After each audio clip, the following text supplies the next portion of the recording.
Good morning twelfth class. प्रायिकता का 13.2 तक हम कर चुके हैं एक्सरसाइज। आज पेज नंबर 565 पर बेस प्रमेय है।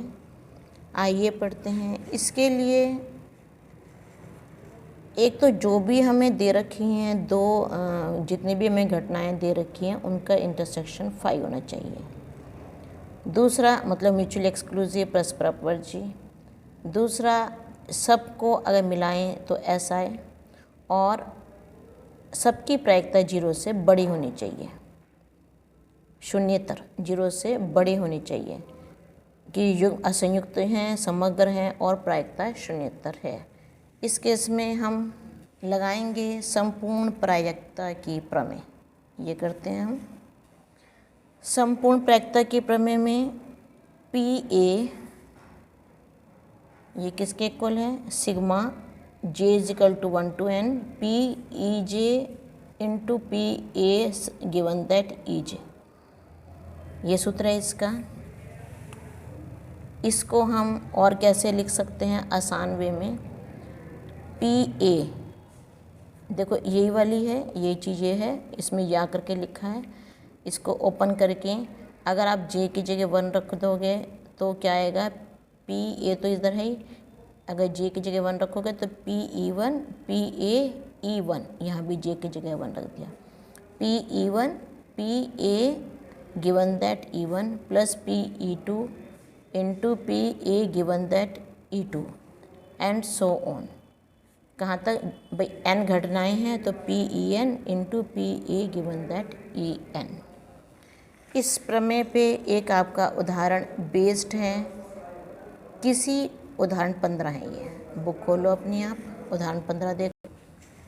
किसी व्यक्ति ने एक निर्माण कार्य का ठेका लिया है। हड़ताल होने की प्रायिकता 0.65 है। हड़ताल ना होने की तथा हड़ताल होने की स्थितियों में निर्माण कार्य के समय अनुसार पूरा होने की प्रायिकता क्रमशः 0.80 तथा 0.32 है। निर्माण कार्य के समय अनुसार पूरा होने की प्रायिकता ज्ञात कीजिए। तो ए हमें ये ए निकालना है। ए क्या है, इसमें ए क्या मानेंगे हम, निर्माण कार्य के समयानुसार पूर्ण होने की प्रायिकता, ये ए है। पूर्ण होना यहाँ तक ए है, प्रायिकता हम निकालेंगे। और दो केस हो सकते हैं उसमें, एक तो हड़ताल हुई, एक केस है हड़ताल ना हो, और एक केस है हड़ताल होना। हड़ताल ना हुई तो 0.80 चांसेस हैं कि वो कार्य समय से पूरा हो जाएगा, और हड़ताल होती है तो थोड़े कम चांसेस हैं, 0.32 चांसेस हैं कि काम समय पर पूरा हो जाएगा। करते हैं इस क्वेश्चन को। घटना ए हम क्या मान रहे हैं, निर्माण कार्य का समयानुसार पूर्ण होना, और घटना बी क्या मान रहे हैं, हड़ताल होना। ठीक है, हड़ताल होने की प्रायिकता हमें दे रखी है, हड़ताल होने की प्रायिकता दे रखी है 0.65। अब पी बी डैश हड़ताल ना होने की 1 में से 0.65 को माइनस कर देंगे तो 0.35 आ जाएगी। हड़ताल होने की प्रायिकता ये है, हड़ताल ना होने की प्रायिकता ये वाली है। अब दिया क्या हमें कि पी ए बी डैश मतलब क्या हुआ इसका, कि ए मतलब कार्य समय से पूरा हो जाए और हड़ताल ना हो, बी डैश का मतलब हड़ताल ना हो। हमें प्रायिकता निकालनी है कि कार्य समय से पूरा हो जाए। ए का मतलब क्या है, कार्य समय से पूरा हो जाए, और बी डैश का मतलब हड़ताल ना हो, कार्य समय से पूरा हो जाए। इसकी प्रायिकता हमें दे रखी है 0.80, और दूसरा हमें दिया हुआ है कि कार्य समय से पूरा हो जाए और हड़ताल हो रही है और कार्य समय से पूरा हो जाए, इसके चांसेस 0.32 है।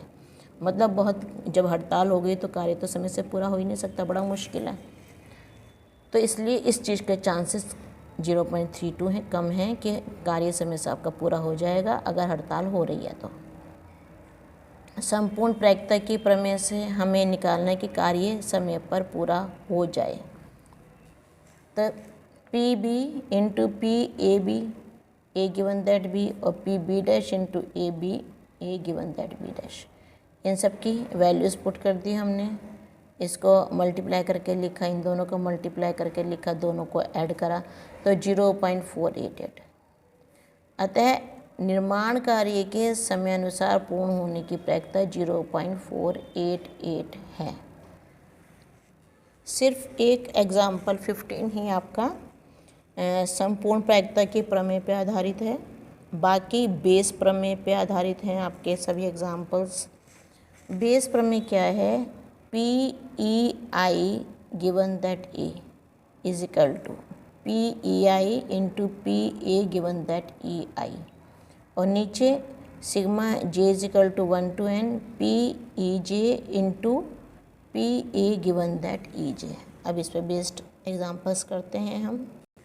एग्जाम्पल 16 है आपका, 2 थैले फर्स्ट और सेकंड दिए हैं, 2 थैले में दिए हुए हैं। थैले 1 में, फर्स्ट थैले में 3 लाल और 4 काली गेंदें हैं, जबकि सेकंड थैले में 5 लाल और 6 काली गेंदें हैं। किसी एक थैले में से यदि एक गेंद निकाली गई है जो कि लाल रंग की है। देखो 2 थैले दिए हुए हैं हमें, किसी एक थैले में से 2 थैलों के बराबर चांसेस हैं हम किसी भी एक थैले में से निकाल लें।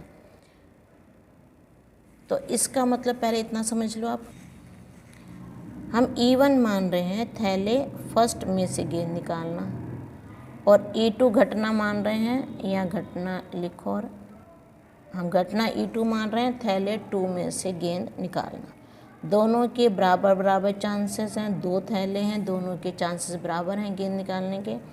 तो E1 की प्रायिकता 1/2 और E2 की प्रायिकता भी 1/2 है, क्योंकि इसमें से निकाल लेंगे, एक थैले में से निकाल रहे हैं, कुल थैले 2 हैं, दूसरे थैले में से अगर निकाल रहे हैं तो कुल थैले 2 हैं, तो 1/2 दोनों की बराबर प्रायिकता है कि दोनों में से किसी भी एक थैले में से हम गेंद निकाल सकते हैं। अब इसके बाद दिया है जो कि लाल रंग की है। अब इसको हम मानते हैं घटना ए कि गेंद लाल रंग की है। अब इतने पे आ जाओ, इतने पे समझो। इसके बाद हमें क्या करना है, अब थैले 1 में से हम गेंद निकाल रहे हैं। आप इसको ऐसा करना, ये जो लिखा ना इसको यहाँ लिख देना ऊपर, फिर घटना ए लिखना और फिर ये करना थैला फर्स्ट। अब थैला फर्स्ट है, इसमें लाल रंग की 3 गेंदें हैं और काले रंग की 4 गेंदें हैं। अब फर्स्ट थैले में से लाल गेंद निकालना, ये थैला फर्स्ट है, इसमें से लाल गेंद निकाल रहे हैं, तो लिखेंगे कैसे, पी ए, लाल गेंद निकाल रहे हैं और थैले फर्स्ट में से निकाल रहे हैं, तो 3/7। सेकंड थैला है, लाल रंग की 5 गेंदें हैं, काले रंग की 6 गेंदें हैं, तो दूसरे थैले में से, थैले सेकंड में से लाल गेंद निकालना है, इसकी प्रायिकता है पी ए, मतलब लाल गेंद निकाल रहे हैं और दूसरे थैले में से, तो पी ए E2 5/11। अब क्वेश्चन में क्या दिया, इस बात की प्रायिकता क्या प्रायिकता है कि यह गेंद थैले 2 से निकाली गई है। लाल रंग की गेंद थैले 2 में से निकाली गई है, इस बात की प्रायिकता निकालनी। तो PE2, अब लिखेंगे PE2 कि थैले 2 में से निकाली गई है, इस बात की प्रायिकता, और गेंद लाल रंग की है, ये शर्त दे दी कि गेंद लाल रंग की है। तो जो हम यहाँ पे लिखते हैं E2, उसी को हम यहाँ लेंगे ऊपर। जब PE2A है तो यहाँ पे PE2 into PA given that E2, और नीचे हमें जितना भी दिया हुआ है सब लेंगे। 2 थैले दिए हुए हैं तो PE1 PA given that E1 plus PE2 PA given that E2। नीचे में जितने भी दिए हुए हैं सारे लेंगे, ऊपर खाली जिसकी पूछी गई है उसी को ऊपर हम लेते हैं। अब इनकी वैल्यूज़ पुट कर दो, 1/2 इंटू 5/11, और ये नीचे 1/2 इंटू 3/7 प्लस 1/2 इंटू 5/11।